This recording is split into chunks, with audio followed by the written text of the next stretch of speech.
Having received money from Jennifer, I pick up the steaks at the front door.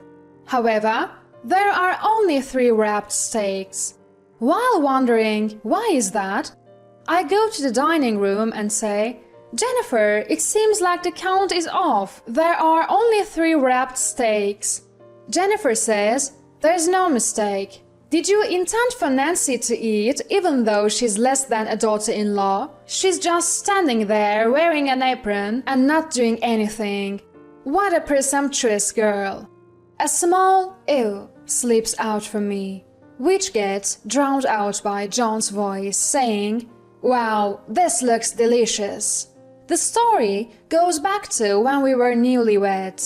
My husband John and I, Nancy, were living happily and harmoniously every day. There was only one issue. John always wants to go back to his family home in the neighborhood every weekend. Until he got married, John had been living with Jennifer at his parents' home. The father-in-law had already passed away by the time John and I got married. If John had moved out of his parents' house after getting married and Jennifer was living alone, I could understand why he would go check on her every weekend. But Jennifer is not living alone now. That's because sister-in-law Linda is living with her. Linda was married, but she got divorced because she and her husband did not get along. She returned to her parents' home almost as soon as her husband moved out after getting married. Therefore, Jennifer is living with Linda. There is nothing to worry about. Moreover, Jennifer is quite a well-known person in the neighborhood. She is a manners instructor at a university, and the neighbors call her teacher, respecting her greatly. Therefore, her pride is high. When she tried to keep it a secret that Linda had returned home and told me, "Please don't tell anyone," I was rather turned off. However, the neighbors don't know this side of Jennifer. The neighbors all think of Jennifer as a calm and gentle manners teacher. Since Jennifer is so well known, there is no way she could feel lonely if left alone. If something were to happen, surely Linda or the neighbors would notice. At first, I didn't understand why John would want to go to his parents' house every weekend. However, once I got used to married life and things settled down, I thought it wouldn't be right to keep avoiding my in-laws forever. So, for the first time since getting married, I decided to go with him. "If you insist, let's go visit Jennifer," I said. "Yay, thank you," John responded. I started to worry if John was too dependent on Jennifer, but bigger issues awaited me at my in-laws' home. The first thing that greeted me when I arrived was Jennifer's sarcastic comment, "You didn't even bring an apron?" I had thought I'd probably have to help out with something, but in my family we didn't have the habit of wearing aprons, so I hadn't brought one. "I'm sorry," I apologized. Jennifer, looking exasperated, handed me an apron and said, "I can't have you coming here thinking you're just a guest." I was in a rush to help out, but Jennifer wouldn't instruct me on what to do. As I wandered around the house, looking for something to help with, Jennifer tapped my shoulder and said, "Hey." It was quite a strong tap, and when I turned around, she yelled at me, "Even if this is your in-law's house, looking around someone else's home is extremely rude." I completely shrank back and apologized, saying, I'm sorry." But Jennifer was not forgiving. "Stop wandering around and do something," she told me. I reached for the dishes that had piled up in the kitchen. Then she slapped the back of my hand and yelled, "I can't have your filth getting on our nice plates and glasses. Don't touch the dishes." Confused and flustered, I thought, then maybe I'll vacuum. I was again slapped on the back of my hand and scolded, "Are you saying our floors are dirty?" At this point, I had no idea what to do.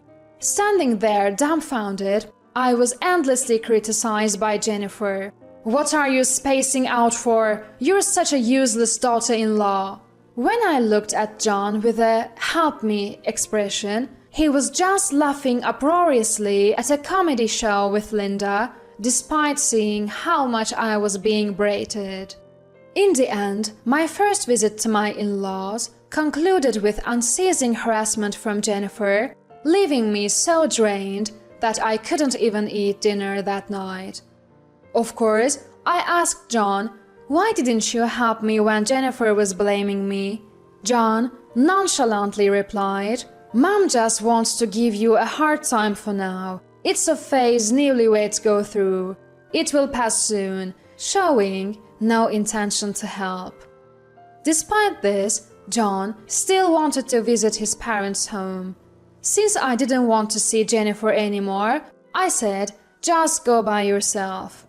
John said, "All right," and happily started going back to his parents' home alone on weekends. Although I was amazed by John's dependence on his parents, it wasn't a deal breaker for our marriage. After a few months of this, John told me, "You should visit our home at least once a month. Mom is concerned about you." Certainly, since I married John, Jennifer has become my family. I can't avoid her just because I find her difficult. So, I decided to gather my courage and go. John told me, "Mom is probably tired of harassing you by now." But that was a complete misunderstanding. This time, I took an apron, but Jennifer still wouldn't let me help with chores. Instead, she yelled, "Help out! You're not a guest!" And again, John didn't defend me, and he was engrossed in some movie with Linda. Regretting my decision to come, I heard Jennifer say, "Let's order steak for lunch." John and Linda were delighted by those words. John said that the steak restaurant Jennifer wanted to order from was quite upscale and delicious. While Jennifer was placing the order, I was looking forward to the steak as well. After a while, the doorbell rang. "At least go and receive the order. You're so thoughtless," I was told angrily by Jennifer as she handed me the money. I went to the front door and received the steaks. But there were only 3 packaged steaks. Wondering why is that, I went to the dining room and said, "Jennifer, it looks like the count is wrong. There are only 3 packaged steaks." Jennifer responded, "It's not a mistake. Were you planning to eat even though you're less than a wife to my son? You can't do anything. You're just standing there wearing an apron. How brazen." "Ew," was the soft utterance I made. But it was drowned out by John's exclamation, "Wow, this looks delicious." Despite there being only 3 packaged steaks, Linda and even John started eating without any consideration for me.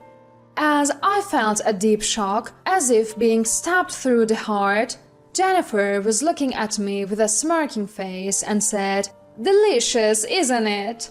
as she ate a slice of steak. For the first time, I knew the sadness of being unable to eat while everyone else was eating. On top of that, my stomach growled loudly, causing Linda to burst into laughter. "Oh, poor Nancy! But if you are less than John's wife, it can't be helped," Linda said. She continued to pity me. "How sad, unable to eat such a delicious steak. How sad to be so useless as John's wife." I felt utterly miserable. Once the 3 of them had finished their steaks, Jennifer then told me, "Now go deliver the key that the delivery person dropped."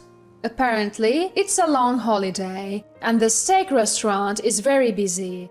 They had asked if the dropped key could be delivered directly. I took the dropped key, got into the car, and began to drive. I felt like crying from the sadness, but I held back my tears and focused on driving. I shouldn't go to my in-laws' house anymore, telling myself that it was as simple as that. I delivered the key that the delivery person had dropped to the steak restaurant. When I walked in, it seemed close to closing time, as there were hardly any customers. "Welcome," called out the cheerful Chef Richard, to whom I said, "Here, this is the dropped key," and I handed it over. Richard, who looked like a kind person, smiled and asked, "Did you enjoy the steak?"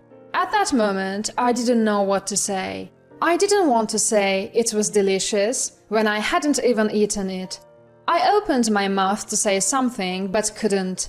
Sensing something was wrong, even Chef's wife Karen asked, "What's the matter?" As I tried to speak, tears started to flow and Richard said, "Just sit down there," prompting me to take a seat. Karen offered me a towel. Touched by the kindness of Richard and Karen, I said through my tears, "The truth is, I'm less than John's wife, so I couldn't eat the steak, I'm sorry." My desperate words seemed to surprise both Richard and Karen. Richard said, "You're Nancy, right? The wife of the teacher's son, John. I thought you, the teacher, and the John had eaten the steak." Upon hearing this, I first shared the news that Linda had moved back home. I also mentioned that Jennifer was embarrassed by Linda moving back and was trying to keep it a secret. "I'm sorry. I was actually told to keep this quiet. Please keep it a secret," I said, crying. Richard and Karen looked at each other and nodded. "It's okay, Nancy. Next time you go to your in-laws, order the steak again. Then I'll find a way to help you out." Richard had a stern look on his face, but he smiled gently and said, "Don't worry." For the first time, I felt like I had found an ally. Another week passed, and when the weekend arrived, John suggested, "Let's go to my parents' house." "Sure, Mommy's mean to you, but that's her way of showing affection," he said, trying to make sense of it. Given the promise I had with Richard, I decided to show up at my in-laws' house. There, Jennifer and Linda greeted me with smirks. Linda said, "Did you eat a big breakfast today? It would be embarrassing if your stomach growled again," and laughed. When I weakly replied, "I'm fine," Linda laughed at me as if mocking me. And Jennifer, again not allowing me to help with anything, kept scolding me, "Help out, do something." My head started to hurt every time I visited my in-laws. Lost in thought, wondering if it was stress, Jennifer once again suggested, "Shall we order steak?" She must have gained confidence from the last incident. Glancing at me, she said, "Of course, for the three of us." And I returned a wry smile. Jennifer began to make a call to the steak restaurant, but her expression gradually darkened. She covered the phone and said, "The delivery person suddenly fell ill, so they can't deliver." However, John and Linda still wanted to eat steak, so it was decided to go to the restaurant. Wanting to hide Linda, Jennifer seemed troubled but eventually agreed to be seated in a private room on the second floor. Naturally, I was the one who had to drive. Linda was laid back, but Jennifer, pushing Linda's back, was adamant about not showing Linda to the neighbors, urging her, "Hurry, hurry!" Upon arriving at the steak restaurant, Jennifer told me, "Nancy, wait in the car," and left me there. John and Linda naturally got out of the car and headed into the steak restaurant. I sighed and started scrolling through my phone. Richard had said, "Leave it to me."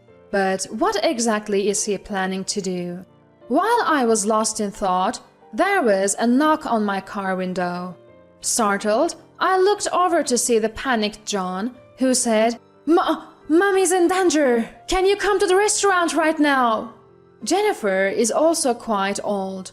Something might have happened, I thought, and hurriedly entered the steak restaurant. Inside the packed restaurant, Jennifer and Richard were arguing over the counter. "That's what I'm saying. I see no obligation to serve our steak to Jennifer, who keeps harassing Nancy." Richard, who was shouting, noticed me standing dumbfounded at the entrance of the restaurant and said, "Ah, Nancy, come on in." As I timidly approached the counter, Karen handed me a plate of steak. Huh? Why does only Nancy get steak and not us, her family? This is ridiculous. Mom is right. We went through the trouble of coming all the way to the restaurant. Jennifer and Linda created a racket. Richard, with his arms crossed, yelled back, "The fact that you came to the restaurant has nothing to do with it. You ate steak right in front of her, hurting Nancy's feelings. We have no steak for people with such character." As Richard spoke, some customers also started jeering. "That's right, how dare you say that after what you've done?" Jennifer and Linda left the restaurant with their faces red, leaving behind a bewildered John. I looked at the steak in front of me and asked Richard, "Is this okay?" "Of course," Richard replied.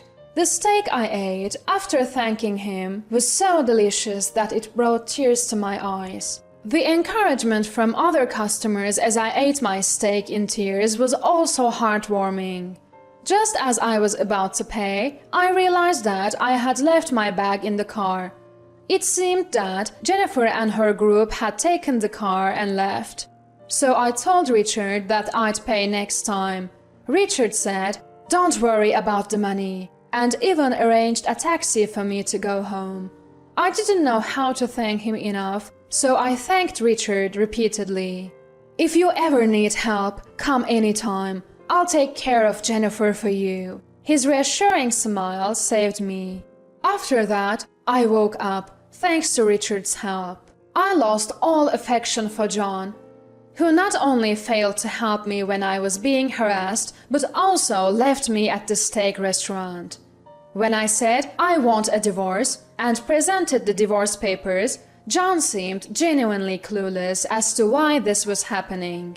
I blamed him for not helping me when Jennifer was harassing me, but John made excuses, saying, "Mom was just lonely because she thought she was losing me."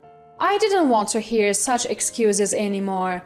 After a heated argument, we decided to divorce. John moved out and returned to his beloved parents' home. From then on, taking Richard up on his offer of "come whenever you're in trouble," I started working at his steak restaurant. People said, "You're the one who was married to that teacher's son, right?" and told me what had happened to my former in-laws.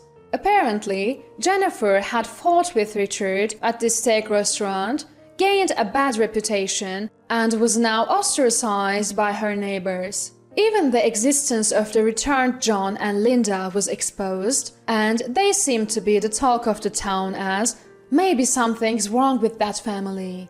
For the prideful Jennifer, this must be tough. John and Linda, who were whispered about whenever they walked outside, seemed to have stopped going out much. It felt somewhat relieving to think that Jennifer is probably taking diligent care of almost reclusive John and Linda. I have had enough of marriage. I'm working here to repay Richard's kindness, but eventually I plan to become a full-time employee somewhere and enjoy life on my own.